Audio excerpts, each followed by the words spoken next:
Oke, selamat pagi, siang, sore, malam. Hari ini kita coba belajar terkait dengan konsep struktur data lanjutan, yaitu terkait dengan sorting atau pengurutan data. Jadi di materi-materi sebelumnya kan kita udah belajar beberapa konsep, seperti yang pertama itu konsep mengenai data structure, kemudian stack, single stack, double stack, kemudian ada queue, mulai dari linear, circular sampai double ended ya. Terus ya mungkin nanti ada lagi ya, selain nanti selanjutnya kita belajar sorting sama searching. Cuma nanti kita masih belajar linked list, pointer, masih banyak lagi. Nah, yang kita pelajari hari ini adalah terkait dengan sorting. Jadi sorting itu apa? Nah, sebenarnya sorting itu kalau dijelaskan secara singkat itu urutan atau mengurutkan. Tapi kalau kita secara konsep, sorting itu istilahnya seperti menyusun elemen tapi berdasarkan tata kelola urut tertentu. Jadi yang dimaksud tata kelola urut itu dia mau diurutkan dengan pattern kayak gimana, kayak gitu. Jadi ada dua jenis sorting ya, ada ascending sama descending. Mungkin secara konsep dasar teman-teman udah tahu. Kalau ascending itu kita mengurutkan dari kecil ke besar ya. Terus tapi kalau descending itu dari besar ke kecil atau kebalikannya dari ascending. Jadi contoh kalau kita punya data acak seperti di layar ini ya, 5, 6, 8, 1, 3, 2, 5, 10. Kalau di ascending dia akan diurutkan dari kecil ke besar. Kalau di descending dia akan diurutkan dari besar ke kecil, seperti itu. Oke. Nah, sebenarnya kalau kita bicara metode-metode pengurutan data di konsep struktur data ini ada banyak. Cuman biasanya yang sering kita jumpai ada satu ya, namanya bubble sort, kemudian selection sama insertion sort. Tiga itu yang paling terkenal. Cuman sebenarnya ada banyak, ada cell sort, heap sort, match sort, radix sort, sama quick sort, dan beberapa metode sorting lain yang belum saya sebutkan di sini, tapi masih ada banyak metode sortingnya. Cuma nanti untuk contoh penerapannya di program nanti akan saya coba bikin yang konsepnya bubble sort, seperti itu. Oke, kenapa bubble sort ya? Karena bubble sort ini dia metode yang paling tua dan paling sederhana. Nah, biasanya untuk pengurutannya itu membandingkan item per item. Jadi item 1 dibandingkan dengan item setelahnya atau sebelahnya, itu seperti itu. Jadi kalau lebih kecil ditukar, tergantung konsepnya dia ascending atau descending, seperti itu.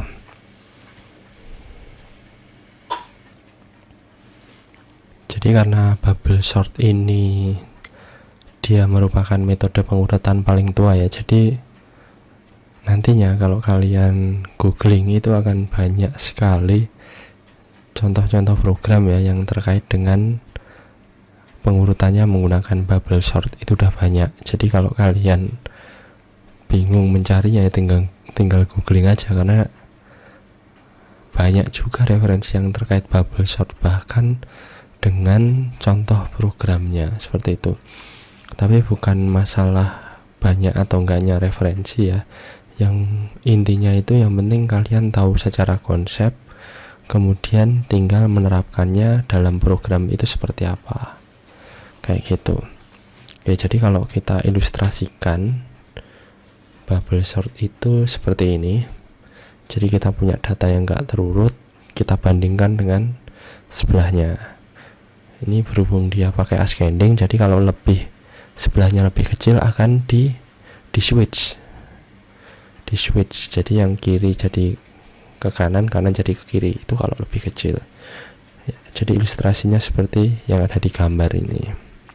Nah 6 sama 8 nggak diubah karena 6 nya lebih kecil dari 8, sedangkan 8 sama 7 kan lebih kecil 7, 7 nya digeser ke kiri, 8 geser ke kanan, 2 juga digeser. Nah terus 4 digeser diganti 8, seperti itu. Jadi ini diulang sebanyak jumlah datanya, seperti itu. Jadi nanti kalau kalian berpikir secara program, jadi nanti akan ada 2 perulangan. Jadi 2 perulangan itu bersifat nested ya. Jadi perulangan sampai jumlah data, terus di dalamnya itu ada perulangan lagi untuk membandingkan per itemnya. Jadi umpamanya indeks ke 0, ada indeks ke 0 dibandingkan dengan indeks ke 1, terus ada indeks ke 1 dibandingkan dengan indeks kedua, dan seterusnya sampai ke n, seperti itu. Kalau sifatnya ascending, jadi kalau sifatnya ascending dia akan, kalau dia lebih kecil akan diganti ke digeser atau pindah ke kiri, terus besarnya pindah ke kanan. Tapi kalau descending kebalikannya, jadi kalau lebih besar baru yang besarnya itu di switch. Jadi kalau yang kanan lebih besar, jadi yang kanan akan di switch ke kiri, terus yang kiri di switch ke kanan. Tapi yang di dalam ilustrasi ini kita pakai yang ascending, seperti itu. Jadi contoh ilustrasinya seperti ini.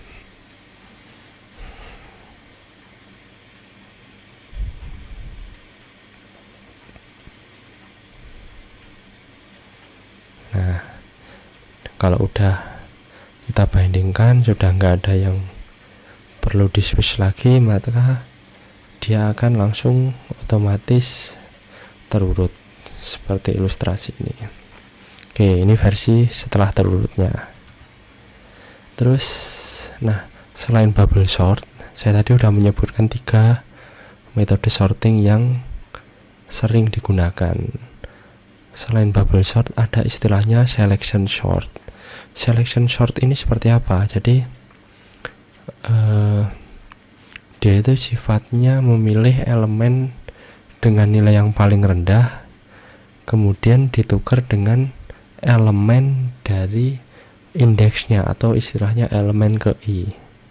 Nah dimana i ini dimulai dari 1 ke n atau 0 ke n-1, seperti itu, dimana n adalah jumlah total elemen, seperti itu ya. Kalau diilustrasikan seperti ini.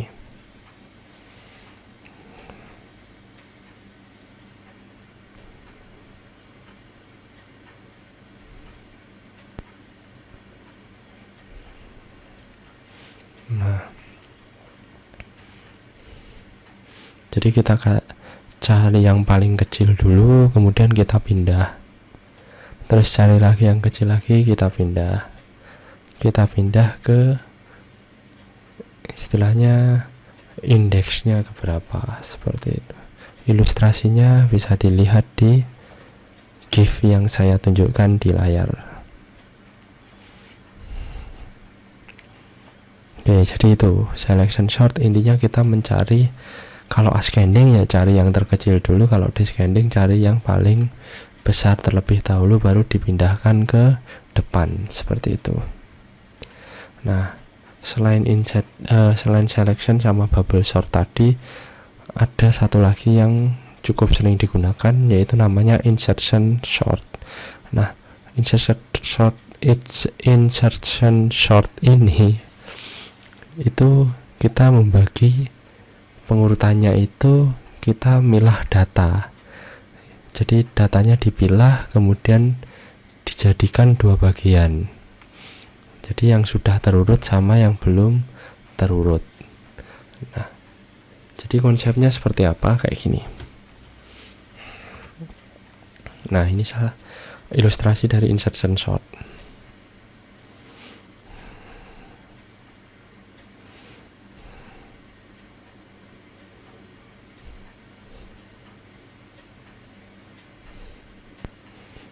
Nah, sebenarnya sifatnya dia mirip kayak bubble sort, cuman kalau bubble sort itu kita menggesernya switch satu persatu. Kalau di insertion sort dia langsung geser, kalau dia ternyata paling kecil akan digeser lagi sampai ke depan, sampai nggak ada yang lebih kecil dari bilangan yang digeser itu insertion sort. Konsep dasarnya mirip dengan konsep yang dimiliki oleh bubble sort, cuman kalau insertion sort dia itu bisa loncat. Kalau bubble sort kan dia satu sama sebelahnya dibandingkan di switch, lagi satu sama sebelahnya dibandingkan di switch. Tapi kalau insertion sort dibandingkan nggak ada perubahan, dibandingkan lagi ada perubahan, bandingkan lagi yang kiri, ternyata masih lebih kecil, bandingkan lagi yang kiri lagi lebih kecil, ternyata taruh di paling kiri, seperti itu kalau insertion sort.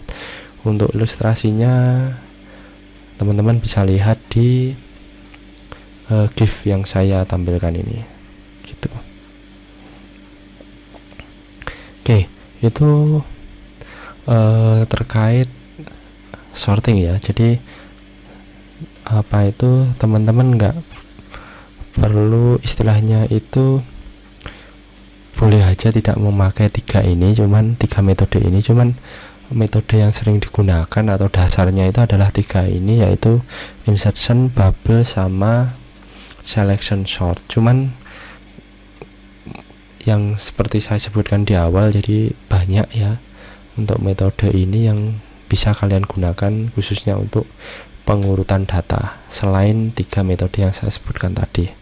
Oke, jadi biar lebih jelas langsung kita coba bikin program. Nah, biar singkat kita coba bikin yang bubble sort ya.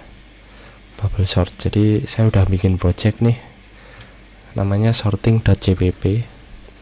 Jadi kita bikin dulu, kita include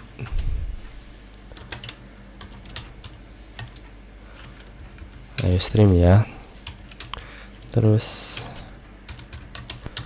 include go new. Nah, terus kita kasih using namespace std ya, sama integer main. Oke, kira-kira ini.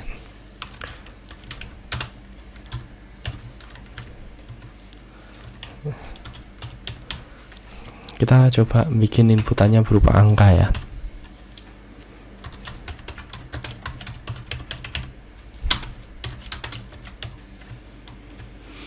Kita coba running untuk ngecek aja dulu supaya nanti kita tidak supaya ngecek dulu aman di awal lebih baik daripada error di akhir ya, seperti itu. Nah, hasilnya gini. Nah, bisa ya. Jadi tinggal kita inputkan, kita kasih deklarasi variabel dulu, ij a jumlah.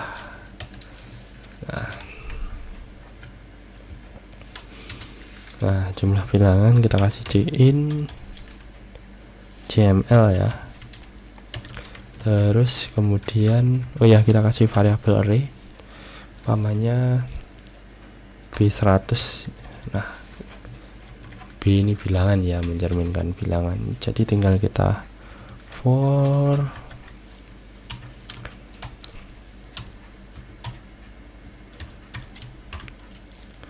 dari cml. Nah, kita inputkan bilangannya dulu.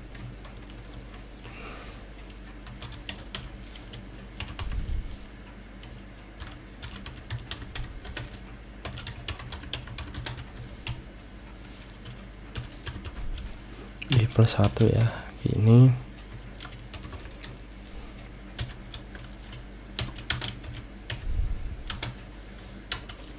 cin kita inputkan b ke i ya, betul, b ke i. Kita coba running.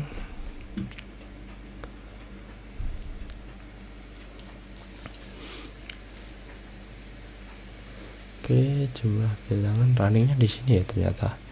Jadi jumlah bilangannya umpamanya 5, kita sini. Oke, kita berhasil. Kita bikin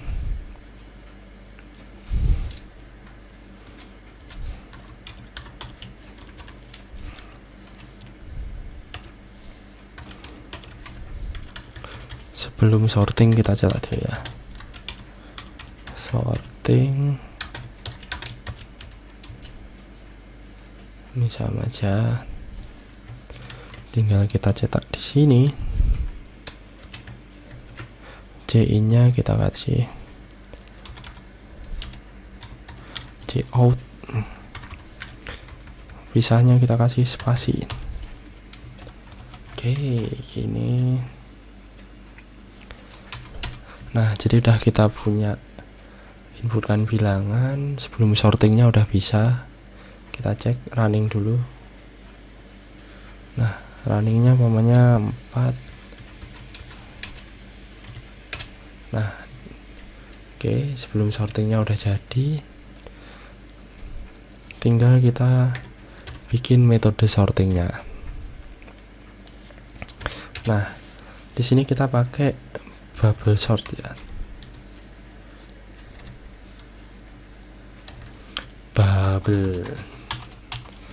Bubble sort. Oke, kita bikin. Nah, jadi kalau bubble sort itu sama kayak yang saya jelaskan tadi, tinggal kita bikin perulangan untuk membandingkannya. Jadi kita bikin perulangan dulu yang awal, jadi sampai jumlah, kemudian kita bikin perulangan kedua untuk membandingkan. Nah, jadi kalau teman-teman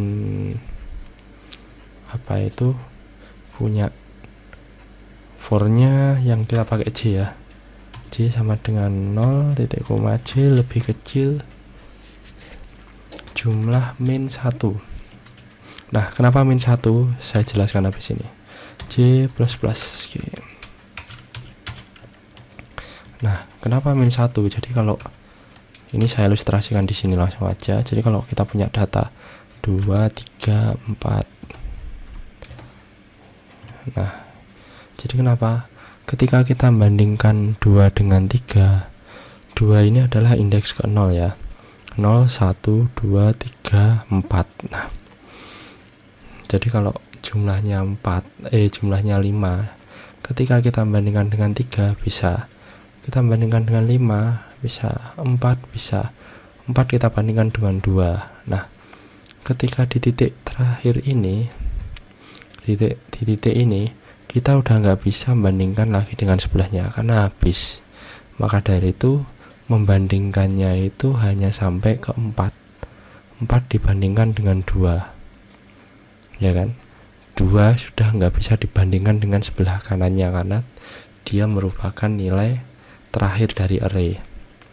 Maka dari itu di sini muncul jumlah min 1. Kalau di sini tak ganti jumlah, maka 2 ini akan dibandingkan ke sebelahnya, sedangkan di sebelahnya kan nggak ada bilangan lagi. Kalau ini kita biarkan seperti ini, maka akan terjadi error seperti itu. Maka kita kasih min 1. Oke. Nah, cara ini saya hapus. Terus cara ngurutinya gimana? Kita bandingkan ya. Jadi if B ke I, B ke J ya, J karena kita pakai perulangan di dalamnya J lebih besar ya,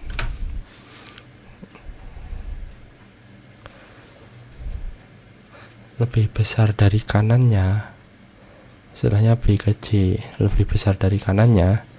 Jadi kalau kita punya istilahnya gini, 5, 4, 2, 3. Jadi kalau 5 ini lebih besar dari 4, maka 4-nya ini akan digeser ke 5, 5-nya akan menggantikan 4. Jadi akan jadi kayak gini, seperti ini. Nah, if BJ lebih besar BJ plus 1, maka yang terjadi adalah kita switch. Ini kita hapus. Oh ya, kita butuh variabel untuk temporary dulu.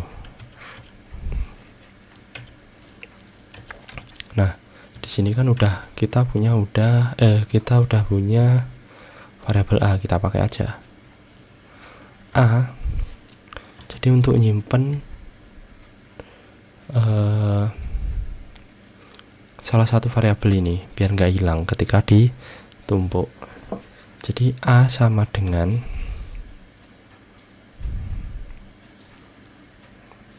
B ke C, ya kan?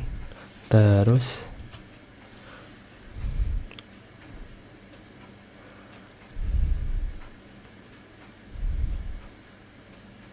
B ke C akan kita ganti dengan B ke C plus 1 untuk melakukan switch. Terus B ke C plus 1 nya dia kan sebenarnya di switch dengan BJ, tapi berhubung BJ udah istilahnya ditumpuk dengan BJ plus 1, maka karena kita harus menyimpan dulu di sini, jadi BJ plus 1 nya sama dengan A. Gini. Oke. Kalau sudah kayak gini, dia akan diulang sampai terurut seperti ilustrasi tadi. Tinggal kita cetak setelah terurut. Kita copy aja karena intinya sama. Nah, ini sebelum sorting, sesudah sorting. Oke, kita coba running. Oh, ada yang keliru ya. Ini titik koma, sorry. Kita running.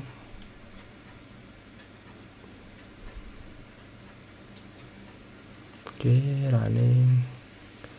Nah, jumlah bilangannya kita kasih 6. Kita kasih angka 3, 2, 4, 5, 4, 8, 1, 5. Nah, jadi urutannya kayak gini. Sebelum sorting akan 3, 2, 4, 8, 1, 5. Setelah disorting akan terurut 1, 2, 3, 4, 5, 8. Oke, jadi berhasil ya. Kita urutkan dengan metode bubble sort. Terus bagaimana kalau kita ada bilangan yang sama? Tetap dia dengan metode ini kita walaupun ada bilangan yang sama akan tetap berjalan dengan baik tanpa error. Jadi contoh kita coba aja langsung. Kita coba jumlah bilangannya pamannya 8, kasih 3, 2, 5, 4, 3, 1, 12, 8. Nah, di sini kita ada double-nya di bilangan ke-1 sama bilangan ke-5, yaitu sama-sama 3. Jadi kalau diurutkan nggak masalah, dia akan seperti ini. Jadi nggak akan ada error atau apa, karena memang bubble sort ini dia sudah bisa ngatasi kalau ada yang sama seperti ini. Intinya cuma dibandingkan dengan sebelahnya lebih besar atau enggak gitu. Kalau lebih besar ya tinggal digeser, kalau enggak ya nggak usah digeser, seperti itu. Oke, gitu. Jadi sebenarnya sangat mudah sekali segini. Jadi saya harapkan teman-teman nanti nyoba di rumah ya, nggak cuman bubble sort aja. Silahkan dilogikakan sendiri cara bikin yang insertion maupun selection sort. Oke, gitu aja untuk tutorial sorting, konsep dasar sorting ya, khususnya untuk materi perkuliahan struktur data. Jadi itu yang mungkin bisa saya sampaikan terkait materi ini. Jadi saya harap bermanfaat untuk teman-teman yang belajar dasar dari struktur data. Oke, gitu aja. Terima kasih, kurang lebihnya mohon maaf. Wassalamualaikum warahmatullahi wabarakatuh.